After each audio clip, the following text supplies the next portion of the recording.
Bien-aimés frères en Christ, c'est votre aimé serviteur, le pasteur de chez vous, Armani. Aujourd'hui, nous sommes dans la présence du Seigneur pour continuer ces séries des enseignements tellement profonds.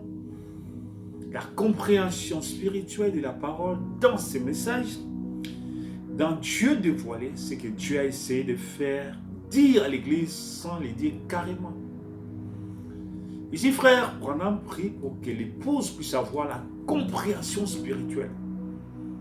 Donc, dans ces messages, répéter, frère Branham, veut dire avoir la compréhension spirituelle. Parce que frère Branham dit, celui qui croit veut dire celui qui comprend. Comprendre, entendre et comprendre. Si tu écoutes, j'ai vu des gens dire que non, moi je vais répéter juste des perroquets, mais tu n'iras pas au ciel.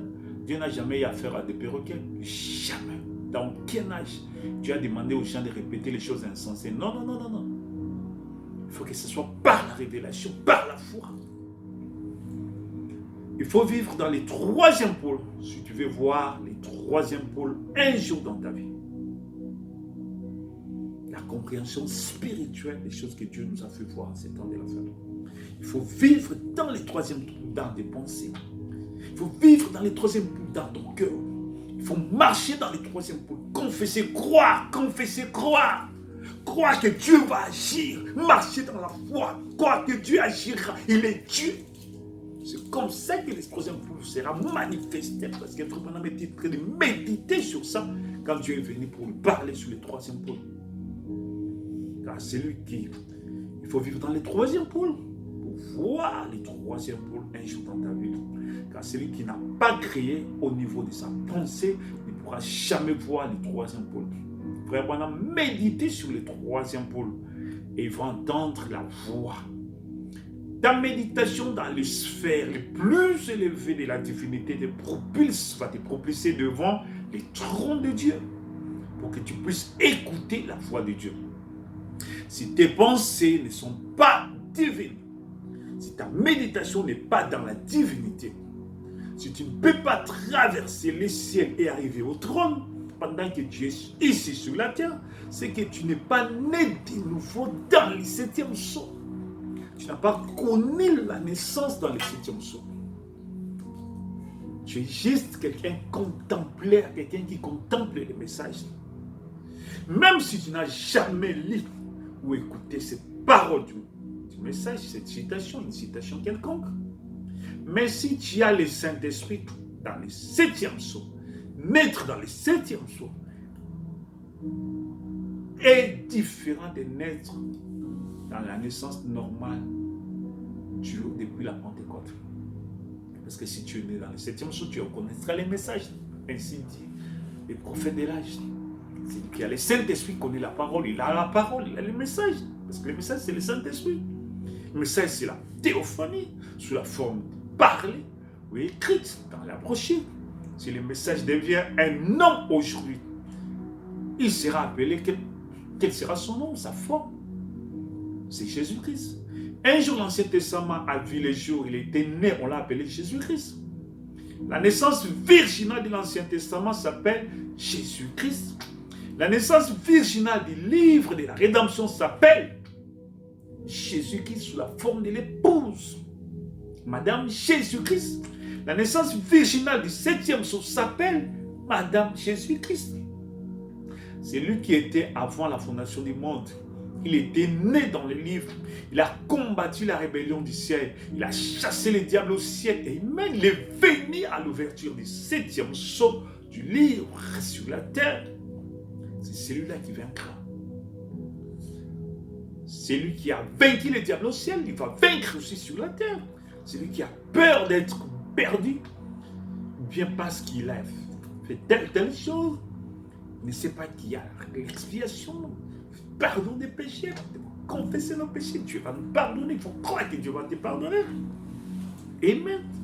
Si tu as offensé quelqu'un, tu vas voir ton frère. Parlez-lui. Demandez pardon.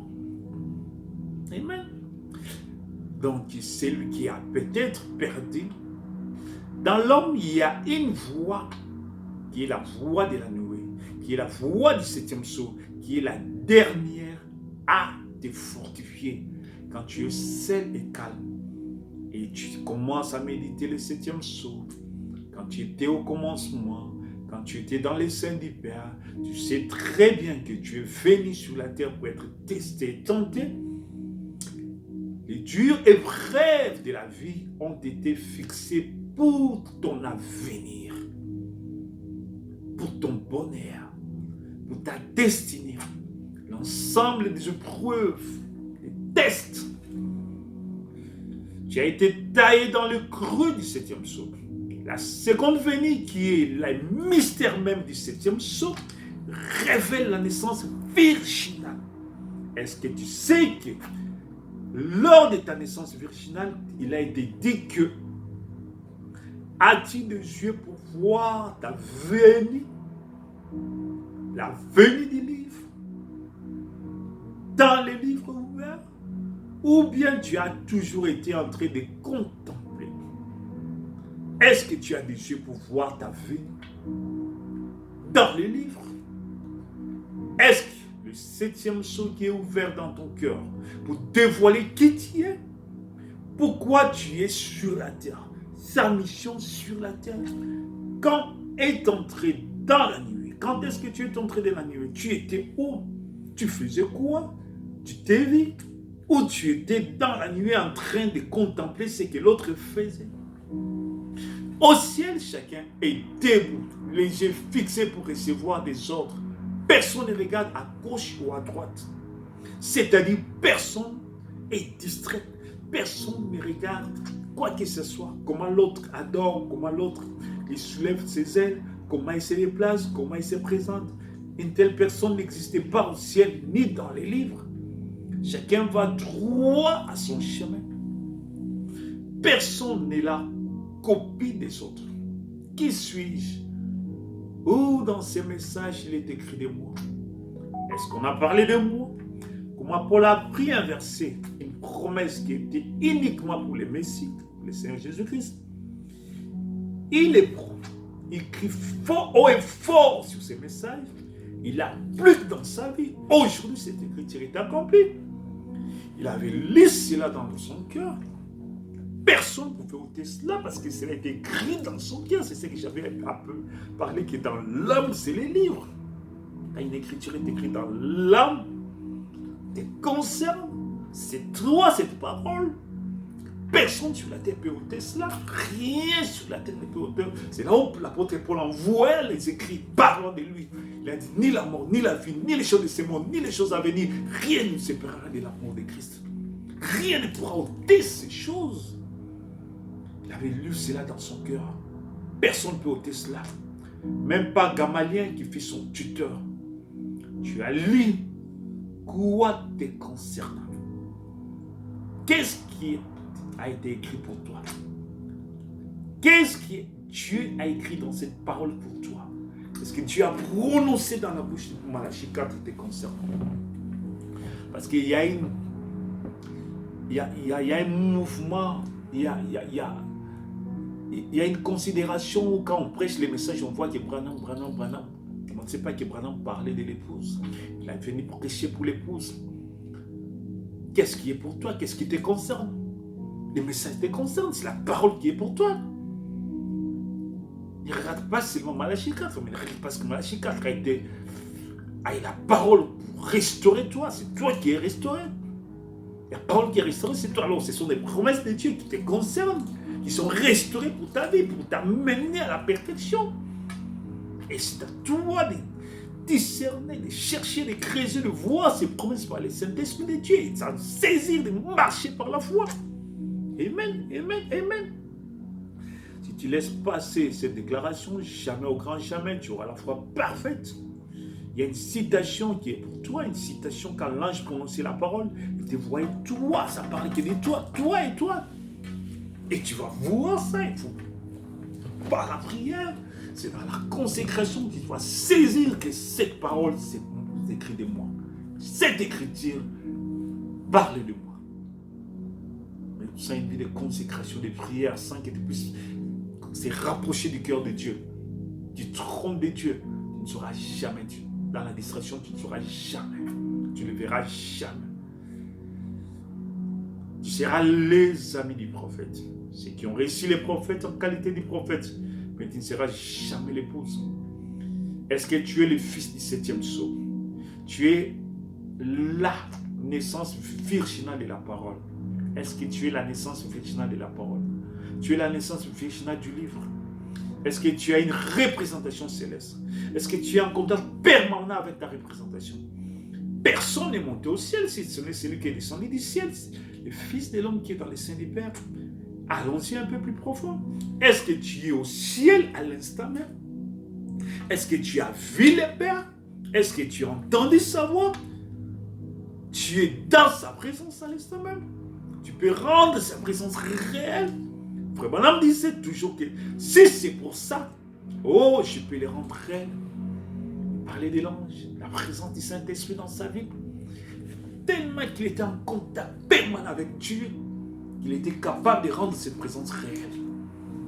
Avec une démonstration de puissance, de force et la colonne de feu apparaissait. Tu peux démontrer à ce monde que c'est les messages dans la chair. Aujourd'hui, on voit l'imitation. On voit beaucoup des imitations. On voit des choses ramassées chez les marabouts, chez les magiciens. Où les gens font apparaître des histoires, des anges, des lumières sataniques, démoniaques. C'est pas la vérité. C'est de l'enthousiasme. C'est du tricage spirituel. C'est pas la vérité, c'est de la fausseté. Est-ce que tu crois toi-même? Est-ce que tu es plus que Moïse? Est-ce que tu es plus qu'Élie? Tu es Jésus-Christ dans la chair pour cet âge-ci. La représentation de Jésus-Christ aujourd'hui sur la terre, c'est l'épouse. Donc chaque croyant, chaque chrétien est une représentation de Jésus-Christ dans son attribut. Nous devons nous rendre ces choses réelles pour nous-mêmes et pour cette génération. La méditation du livre. Est-ce que tu exerces le 3e pôle en secret seul pour édifier ta foi? Pour que quand ce moment sera là, tu l'exposes dehors en public. Les fils de la nuée, c'est le fils. Les messages révèlent toutes choses. Et ils sont les tout de Dieu. Les messages dévoilent toutes choses. Les fils de Dieu sont les toutes choses de Dieu. Les messages restaurent toutes choses. Les fils de Dieu sont la restauration établie, accomplie de Dieu. Et la parole. Donc, tu peux prononcer la parole et garder ta foi sur cette parole des années jusqu'à l'accomplissement. Garder les yeux fixés sur une promesse jusqu'à la manifestation de cette promesse. Allons-y. Le 7 mai 1946, Frère Branham décide. Il a une vision? Non, pas du tout. Il a une révélation? Pas du tout. Mais par une ferme décision du cœur, une ferme résolution du cœur, de son cœur. Il a juste pris une ferme résolution d'aller chercher Dieu. Qu'il me garantit. Il va dans la méditation et dans la prière. Cette prise de position est conditionnée sur base de beaucoup de choses qui l'ont affecté sa vie. Les tout mis ensemble, il décide. Il décide. C'est lui qui décide. Mais là où va, Dieu était au rendez-vous. Dieu est descendu pour l'attendre. C'est le déclenchement des réveils universels. Question. Qui avait décidé? Frère Branham ou Dieu? Frère Branham dit, quand tu décides comme ça, c'est Dieu qui t'appelle. C'est Dieu qui t'invite. Nous avons aussi notre part de responsabilité dans chaque action de Dieu. Surtout quand on a une promesse de Dieu. La puissance de la pensée, la puissance de la méditation personnelle, la parole dans la pensée devient qui devient le 3e pôle de Dieu dans la chair, par la méditation de la parole de Dieu permanente. Le message aujourd'hui est un homme. Cet homme, c'est toi. C'est tes frères, c'est toi, ma soeur. Mais cet homme, c'est les fils Elohim du 7e sceau. Mais qui sont distraits, qui ne connaissent pas qui ils sont. Jésus-Christ nous a tout donné pour être exactement comme lui, le message de l'air. On attend toujours, on contemple, on regarde tout autour de nous. si tu ne vois pas Satan en colère, prêt à te détruire, à chaque étape de ta vie, c'est que tu ne remportes pas de victoire. Parce qu'à chaque victoire, tu dois te battre devant les diables. Si tu ne vois pas Lucifer à chaque lundi, pour retirer tout ce que tu as accumulé la semaine passée, c'est que tu n'as rien réussi la semaine passée. Tu ne peux pas monter sans les trouver face à face à chaque étape devant toi. Soit pour retirer la chose dans ton cœur, soit pour retirer ta vie, mais pas tellement ta vie, te retirer, mais te donner l'impression que tu es en train de mourir. Mais l'objectif est de te présenter tes réactions devant Dieu, dire que regarde, c'est un paresseux, c'est pas quelqu'un qui croit, tes promesses, tu as dit ça, lui il ne croit pas, je l'ai testé, il ne croit pas, je l'ai testé, il ne croit pas, je l'ai tenté, il ne croit pas. Mais si tu réussis, tu as la victoire, tu passes à une autre étape. Voilà pourquoi. Donc, tu vas rire seulement si il vient par ces tests. Parce que tu sais que c'est les tests, tu vas avancer. Imagine-toi Adam avant la chute. Une idée pareille, pareille idée dans ses pensées. Ça ne peut pas passer. Il va dire, hé, calme-toi, tu es dans la mauvaise adresse. C'est le chemin le plus difficile que nous avons entamé. Il faut ta vie répète les messages mot à mot. C'est ta vie qui doit répéter les messages mot à mot. C'est tes actions qui doivent répéter les messages mot à mot. C'est tes pensées qui doivent répéter les messages mot à mot. Lettre par lettre. Car tu ne seras jamais une bande cassette qui va reproduire les mots à 100%. Mais ta vie, car c'est la théophanie manifestée Jésus-Christ aujourd'hui, les messages de l'air, les pains de vie, qui va manifester et répéter les messages mot à mot. Si ta vie reproduit les messages mot à mot, alors tu seras candidat pour l'enlèvement. Car mémoriser les messages, les fils intelligents des Caïens vont nous dépasser de loin. Les témoins de Jéhovah du message vont nous dépasser de loin. Mais leur vie va tout dire le contraire. Parce qu'ils n'ont pas les messages en personne dans leur vie. L'être glorieux qui s'appelle le message, c'est lui qui a tout. C'est de lui dont il est question. Qu'est-ce qui signifie répéter ce que répétaient les bandes dans la Bible? Jésus reprit donc la parole et leur dit, en vérité, je vous le dis, le Fils de l'homme ne peut rien faire de lui-même, il ne fait que ce qu'il voit faire au Père. Tout ce que le Père fait, il le fait lui-même. Jean 5, 19. L'épouse le fait réellement, pas réellement. Le témoignage du Père est rendu manifeste dans le Fils, l'épouse. La vie de Jésus-Christ révèle exactement la pensée du Père. La vie de l'épouse manifeste exactement le message qui est Jésus-Christ. Amen. Le voile vous servira de séparation entre les lieux saints et les lieux très saints. Le voile va séparer. Amen. Que Dieu vous bénisse richement. Ces enseignements profonds, tellement profonds, pour que Dieu nous bénisse. Que la grâce de Dieu vous assiste, que la puissance du Saint-Esprit vous accompagne à la manifestation de sa gloire jusqu'à l'enlèvement au nom de Jésus. Amen.